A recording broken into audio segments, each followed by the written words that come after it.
Hi everyone, welcome to RKM study centre.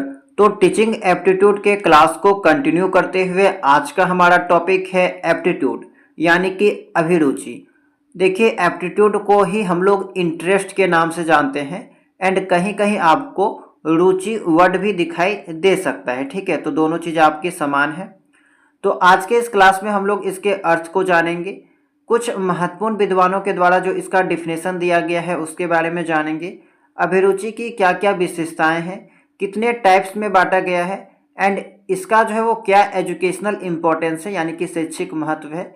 इन सभी चीज़ों के बारे में वन बाय वन देखेंगे।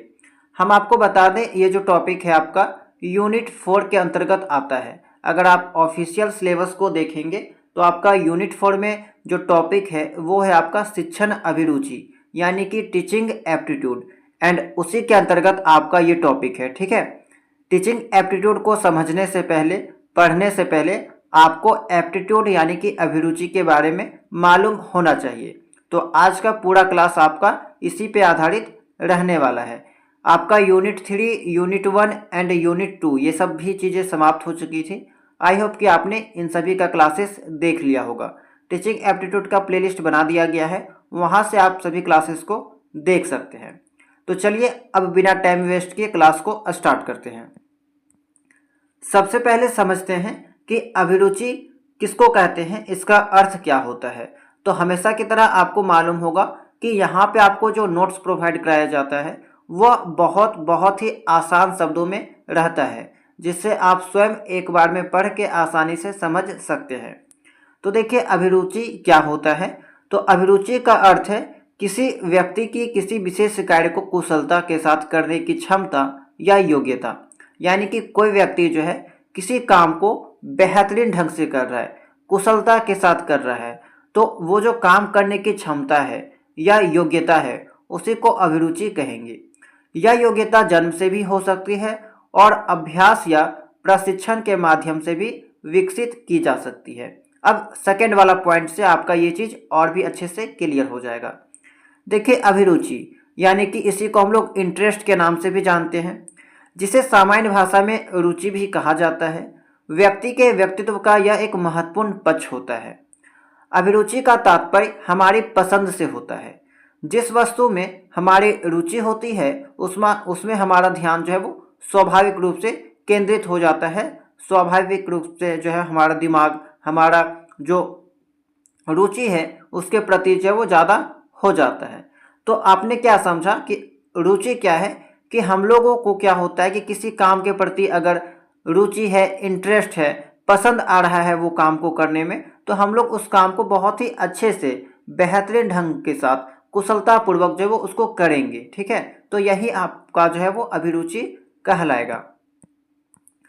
आगे है अभिरुचि के बारे में कुछ महत्वपूर्ण बातें, जैसे कि अभिरुचि आपका क्या होता है, जन्मजात या अर्जित हो सकती है। अगर आपको अभिरुचि शब्द में कोई डाउट है, कोई संदेह है, तो आप इसको जो है वो रुचि शब्द से भी समझ सकते हैं। दोनों आपका समान है, बस मनोवैज्ञानिक आधार पे आपको रुचि का वर्ड जो है वो इसको यहाँ पे अभिरुचि कह दिया जाता है। ठीक है, तो आप इंटरेस्ट, जैसे इंटरेस्ट शब्द को समझते हैं, किसी चीज़ के प्रति आपका इंटरेस्ट कैसा है, कैसा रुचि है, उसी चीज़ को आप यहाँ पे अभिरुचि समझ सकते हैं। सेम आपका चीज़ है। ठीक है, तो कुछ लोगों में विशेष कार्य करने की योग्यता जन्म से भी होती है, जबकि कुछ लोग इसे जो है बाद में अभ्यास, अनुभव के माध्यम से सीखते हैं। तो एक पॉइंट याद रखिएगा कि अभिरुचि जो होता है वो आपका जन्मजात या अर्जित दोनों हो सकता है। जन्मजात यानी कि जन्म से आपका वो चीज़ देखने को मिलेगा, एंड अर्जित जिसे आप बाद में अभ्यास की मदद से, अनुभव की मदद से सीखते हैं।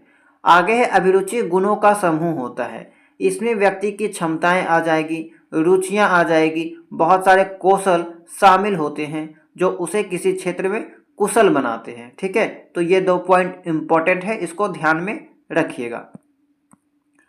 आगे देखते हैं विभिन्न मनोवैज्ञानिकों के द्वारा जो अभिरुचि को परिभाषित किया गया है इसके बारे में। ठीक है, तो कुछ महत्वपूर्ण विद्वानों को मैंने यहाँ पे लिया है एंड यहाँ से आपके एग्जाम में सवाल देखने को मिल सकता है। बहुत कम चांस है, लेकिन फिर भी इसको एक बार पढ़ लीजिएगा, ध्यान में रखिएगा।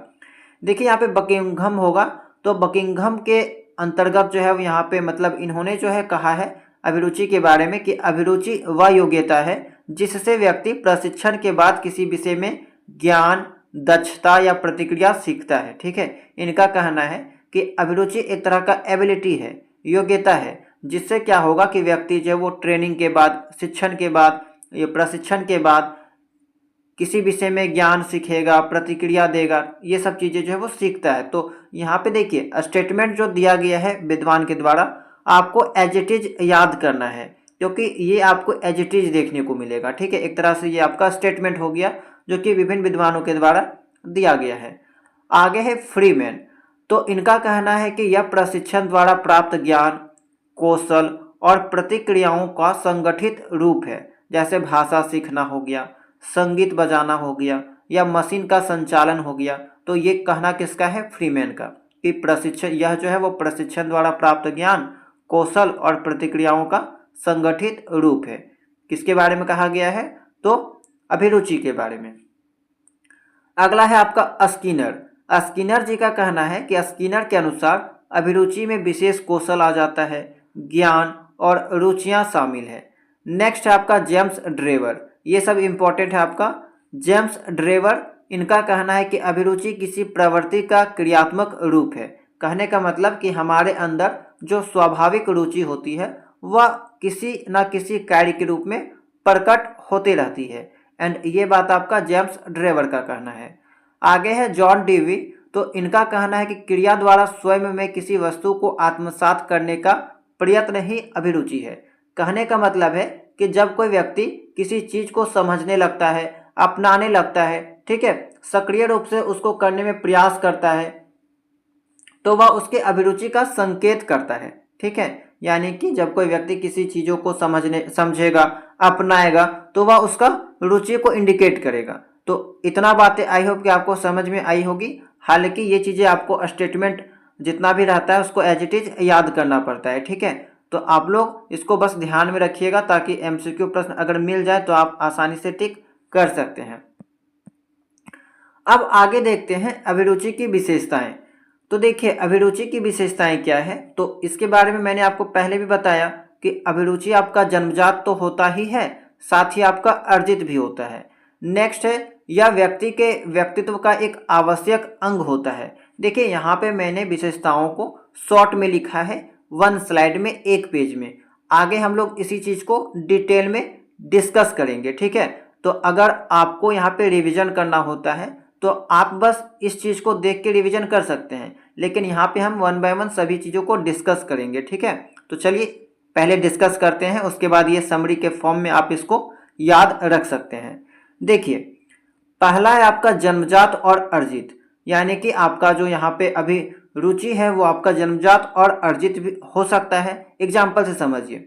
देखिए इसका मतलब क्या है, पहले वो देखते हैं कि कुछ लोगों में विशेष योग्यता जन्म से होती है, जैसे संगीत में रुचि, जबकि कुछ इसे अभ्यास और मेहनत से सीखते हैं, जैसे गणित में निपुणता, यानी कि गणित के फॉर्मूला वगैरह। बहुत लोगों को बाद में गणित बहुत इंटरेस्टिंग लगने लगता है, तो वो क्या है, उसका यहाँ पे अर्जित है, वो बाद में सीखा है। उदाहरण के तौर पे देख सकते हैं कि किसी बच्चे में छोटी उम्र से ही गाने का अच्छा हुनर हो जाता है, तो ये आपका जन्मजात हो जाएगा। वहीं कोई बच्चा संगीत क्लास में अभ्यास करके अच्छा गायक बन जाता है, तो वो बाद में क्या कर रहा है, अभ्यास कर रहा है, चीज़ों को सीख रहा है, तो वो आपका अर्जित हो जाएगा। लेकिन जो चीज़ उसको जन्मजात मिला है वो आपका जन्मजात यानी कि इनबॉर्न हो जाएगा। ठीक है, नेक्स्ट है आपका व्यक्तित्व का आवश्यक अंग। अभिरुचि जो है आपका व्यक्तित्व का आवश्यक अंग होता है, यानी कि एसेंशियल पार्ट ऑफ पर्सनालिटी। इसका मतलब क्या है कि अभिरुचि व्यक्ति को सोचने, समझने और व्यवहार करने के तरीकों को प्रभावित करती है। किसी व्यक्ति का इंटरेस्ट किसी चीज में है या फिर किसी चीज के प्रति कैसा है, ये वाला जो चीज है वो उनके सोचने, समझने और व्यवहार को जो है वो प्रभावित करता है। उदाहरण के तौर पे देख सकते हैं कि यदि किसी व्यक्ति को चित्रकारी में रुचि है, ठीक है, तो वह अपने विचारों को रचनात्मक तरीके से प्रस्तुत करेगा। ठीक है, हो सकता है ऐसा, जैसे कि क्या होता है कि किसी व्यक्ति को यहाँ पे पोएट्री का शौक होता है, कविता लिखने का, कहानी लिखने का शौक होता है, तो आप देखिएगा कि वो जब किसी से बात करेगा तो उसका जो विचार होगा, व्यवहार होगा, वो थोड़ा बहुत ही शालीनता और अच्छा व्यवहार देखने को मिलेगा। हमेशा जो है वो कह सकते हैं कि सुंदर सुंदर वर्ड्स का उपयोग कर सकता है, बेहतरीन शब्दों का उपयोग कर सकता है, ठीक है, शब्दों के साथ खेल सकता है। तो वो सब चीज़ें आपको एक राइटर में देखने को मिल सकता है, पोइट में देखने को मिल सकता है, ठीक है, जो कविता लिखते हैं। तो ये वाला हो गया आपका कि व्यक्तित्व का ये आवश्यक अंग हो जाएगा। नेक्स्ट है आपका परिवेश और वंशानुक्रम का प्रभाव। देखिए किसी भी व्यक्ति में जो इंटरेस्ट है, जो रुचि है, तो उसमें आपको किसका इफेक्ट देखने को मिल सकता है, तो वो आपका जो परिवेश एंड वंशानुक्रम का इफेक्ट उसके इंटरेस्ट में देखने को मिल सकता है। व्यक्ति की अभिरुचि पर उसके पारिवारिक माहौल यानी कि परिवेश और माता पिता से मिले गुण यानी कि वंशानुक्रम दोनों का प्रभाव पड़ता है, ठीक है। किसी भी व्यक्ति का इंटरेस्ट किसी चीज़ के प्रति कैसा है या फिर इंटरेस्ट कैसा है, तो ये चीज़ कहाँ से आया है, ये चीज़ उनके परिवेश से आ सकता है, उनके वंशानुक्रम से आ सकता है। जैसे यदि किसी के माता पिता शिक्षक हैं तो उस व्यक्ति में पढ़ाने या सीखने की स्वाभाविक रुचि हो सकती है। अक्सर देखा जाता है कि मान लीजिए कि किन्हीं के माता पिता शिक्षक हैं, तो देखा जाता है कि उनके जो बेटी हैं उनमें जो है वो उनका इंटरेस्ट सबसे ज़्यादा टीचिंग में हो जाएगा, पढ़ाई लिखाई में ज़्यादातर देखने को मिलता है, ठीक है। तो ऐसा भी हो सकता है। तो अगर ऐसा है तो आपका वहाँ पे परिवेश एंड वंशानुक्रम का प्रभाव देखने को मिलेगा उसके रुचि में। नेक्स्ट है आयु के साथ परिवर्तन।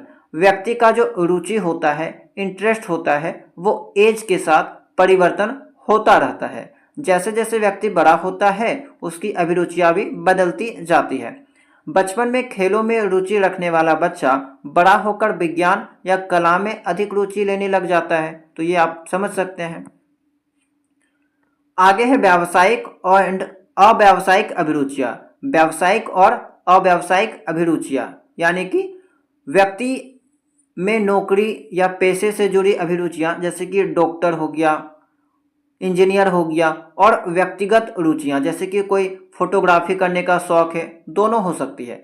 देखिए इसका मतलब क्या हुआ कि एक व्यक्ति है जिनके पास प्रोफेशनल के साथ साथ नॉन प्रोफेशनल एप्टीट्यूड देखने को साथ में मिल सकता है। जैसे कि कोई व्यक्ति है काम कर रहा है, ठीक है, दिन में शिक्षक का काम करता है एंड रात में वो शौकिया यानी कि कह सकते हैं अपने शौक के अनुसार गिटार बजा रहा है, ठीक है, गाना गा रहा है। तो दोनों रुचि यहाँ पे साथ में देखने को मिल सकती है, प्रोफेशनल भी नॉन प्रोफेशनल भी, ठीक है।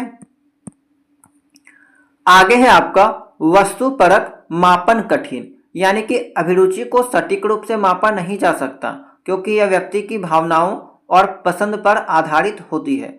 उदाहरण के तौर पे कोई व्यक्ति कविता लिखने में निपुण हो सकता है, लेकिन इसका क्या सटीक मापन करना आसान नहीं है, बिल्कुल भी पॉसिबल नहीं है। तो इसीलिए कहा जाएगा कि अब अभिरुचि को सटीक रूप से मापा नहीं जा सकता है, ठीक है।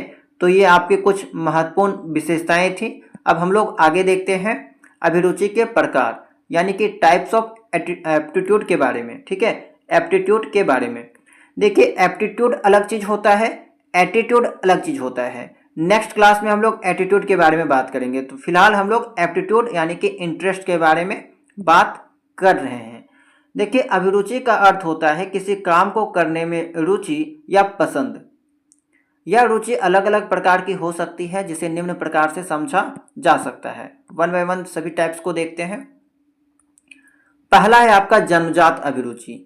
इसके बारे में मैंने आपको पहले भी बता दिया कि जन्मजात अभिरुचि क्या है, अर्जित अभिरुचि क्या है। यह अभिरुचि व्यक्ति के जन्म से ही होती है। इसे प्राकृतिक या स्वाभाविक रुचि भी कह सकते हैं। उदाहरण, बच्चों में खेलकूद करने की स्वाभाविक रुचि होती है। देखिए बच्चा जब जन्म लेता है तो उसके पश्चात बच्चा स्वयं खेलने लग जाता है, तो वो क्या है आपका जन्मजात है। उनको तो कोई खेलना सिखाया नहीं, वो स्वयं खेलने लग गया, तो वो आपका स्वाभाविक रुचि है, जन्मजात है। खाने पीने या आराम करने की रुचि भी जन्मजात होती है। आगे है आपका अर्जित अभिरुचि। यह अभिरुचि व्यक्ति के अनुभव, शिक्षा, आदतों और प्रशिक्षण से विकसित होती है। जैसे कि गिटार बजाने का शौक किसी को सीखने के बाद ही आता है, किसी को खाना पकाने या नृत्य करने में रुचि अभ्यास के बाद विकसित होती है, ठीक है। अगला देखते हैं व्यक्त अभिरुचि क्या है, एक्सप्रेस्ड एप्टीट्यूड क्या है। यह वह रुचि होती है जो व्यक्ति अपने व्यवहार से व्यक्त करता है, यानी कि यहाँ पे जो व्यक्ति का इंटरेस्ट होगा वो अपने बिहेवियर के थ्रू जो है वो उस चीज़ को एक्सप्रेस करेगा, व्यक्त करेगा। इसमें व्यक्ति किसी एक काम को दूसरों की तुलना में ज़्यादा पसंद करता है। उदाहरण देखिए, कोई छात्र गणित पढ़ने में ज़्यादा रुचि दिखाता है जबकि विज्ञान में कम। किसी व्यक्ति को क्रिकेट देखने में ज़्यादा इंटरेस्ट है जबकि फुटबॉल में कम। तो ये क्या हो रहा है कि वो अपने रुचि को अपने बिहेवियर के थ्रू जो है वो उस चीज़ को एक्सप्रेस कर रहा है, दिखा रहा है। ठीक है, आगे है आपका प्रकट अभिरुचि, मैनिफेस्ट एप्टीट्यूड। यह वह अभिरुचि है जिसमें व्यक्ति अपनी इच्छा से किसी कार्य को करना पसंद करता है। जैसे कोई बच्चा बिना कहे ही ड्राइंग बनाने लगता है, तो ड्राइंग बना रहा है तो वो अपनी इच्छा से बना रहा है, बिना कहे व्यक्ति अपनी इच्छा से किसी कार्य को करना पसंद कर रहा है, तो वो आपका प्रकट अभिरुचि हो जाएगा।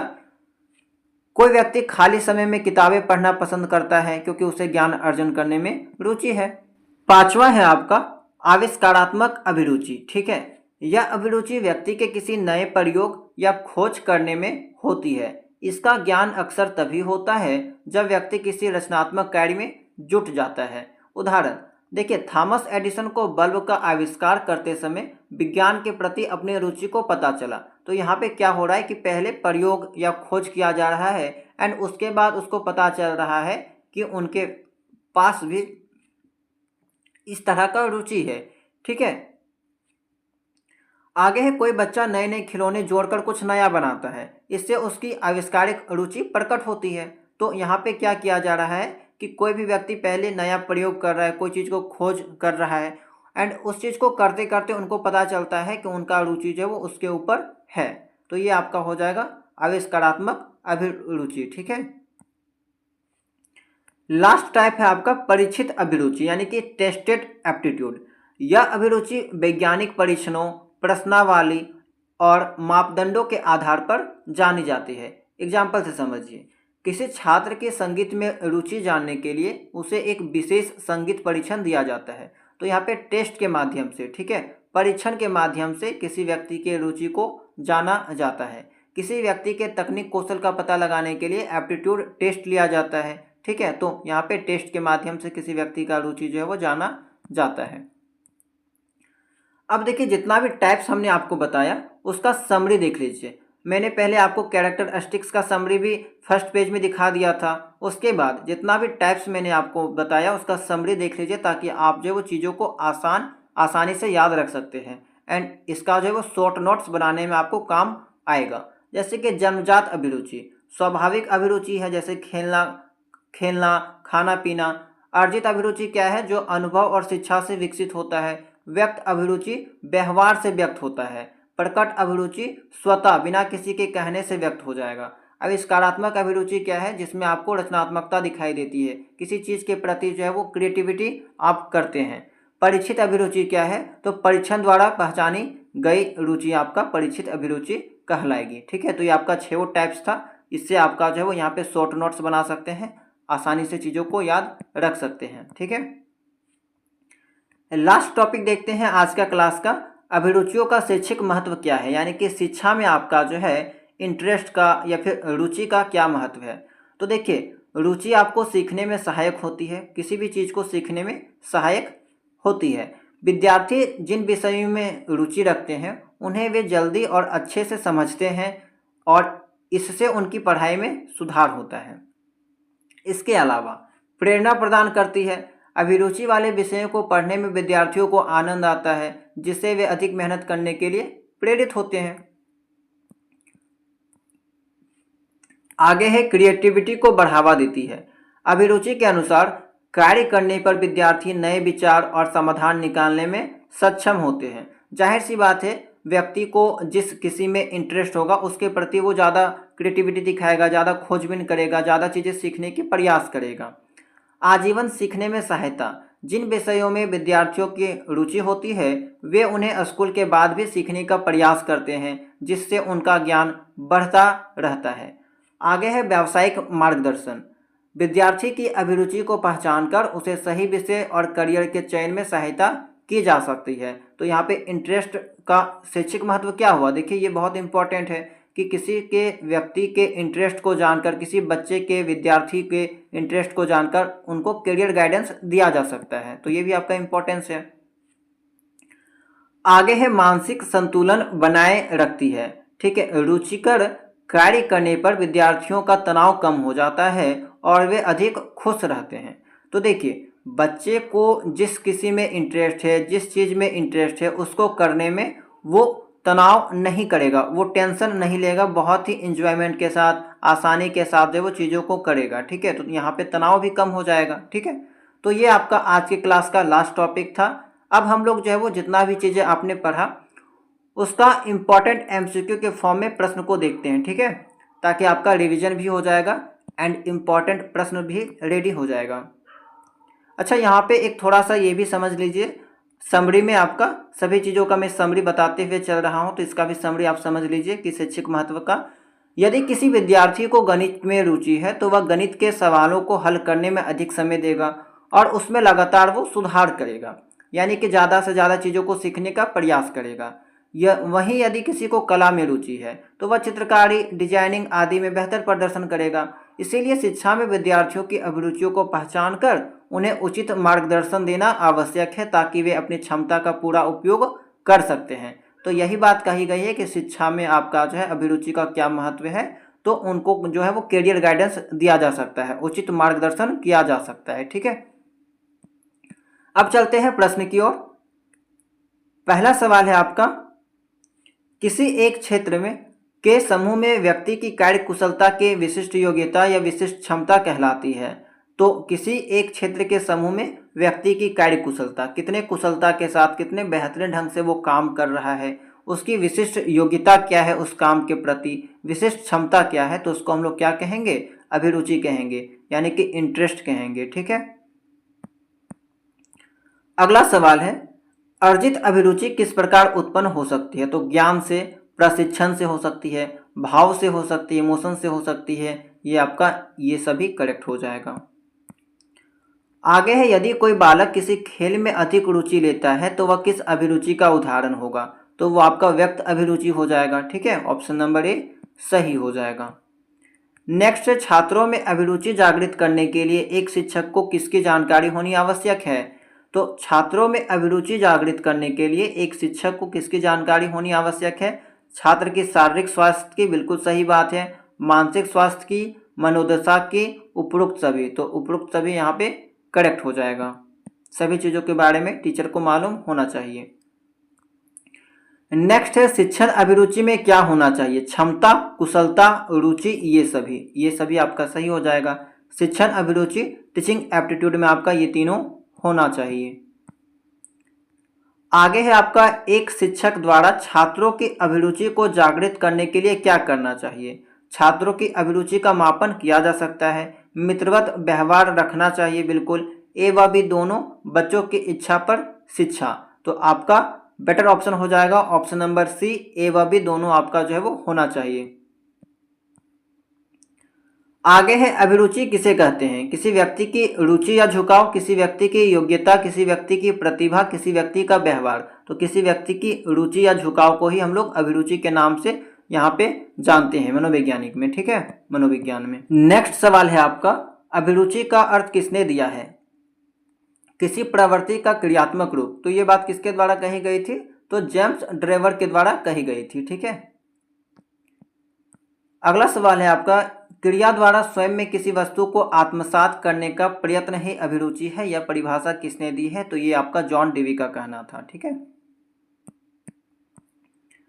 अगला है, अभिरुचि का निर्धारण मुख्य रूप से किन कारकों से प्रभावित होता है। ठीक है, किन कारकों से प्रभावित होता है। तो अनुवांशिकता, पर्यावरण, समाज, उपरोक्त सभी। तो तीनों से आपका जो है वो किसी भी व्यक्ति के अभिरुचि प्रभावित हो सकता है।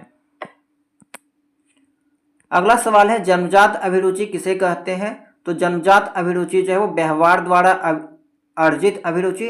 देखिए, व्यवहार द्वारा जो अर्जित अभिरुचि होता है उसको तो हम लोग वही अर्जित अभिरुचि के नाम से जानेंगे। मूल प्रवृत्तियों से उत्पन्न अभिरुचि, ऑप्शन बी यहाँ पे सही हो जाएगा। ठीक है, अगला सवाल है आपका, अर्जित अभिरुचि का निर्माण किसके माध्यम से होता है। जन्मजात गुणों के आधार पर, प्राकृतिक प्रवृत्तियों के आधार पर, ज्ञान, प्रशिक्षण और संस्कार के आधार पर, आनुवंशिक गुणों के आधार पे। तो पहला वाला तो आपका जन्मजात अभिरुचि कहला जाएगा, आनुवंशिक गुणों के आधार पे ये भी आपका जन्मजात हो जाएगा। तो बेटर जो ऑप्शन है आपका ज्ञान, प्रशिक्षण और संस्कार के आधार पे जो अर्जित अभिरुचि का निर्माण किया जा सकता है। ठीक है,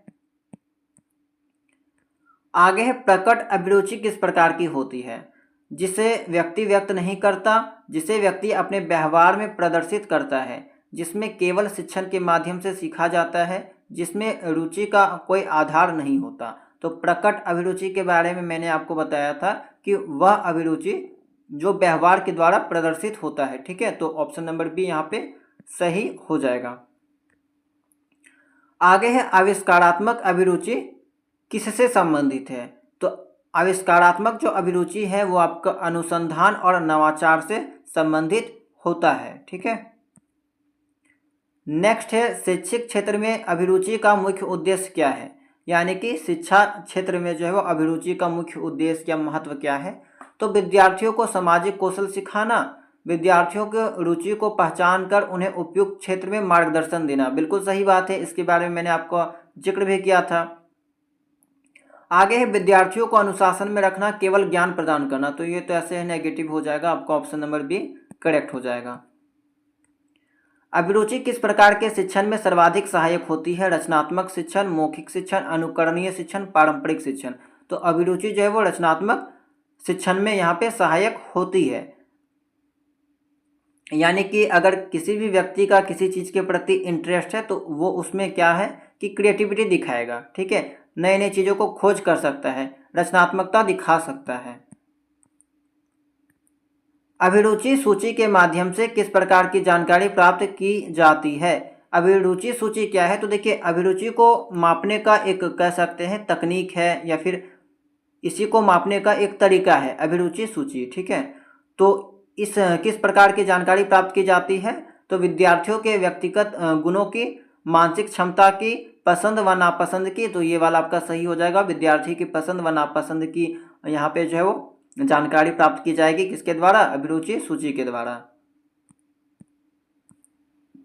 आगे देखते हैं, अगला है आपका अभिरुचि के निर्धारण में सबसे अधिक प्रभावशाली कारक कौन सा है?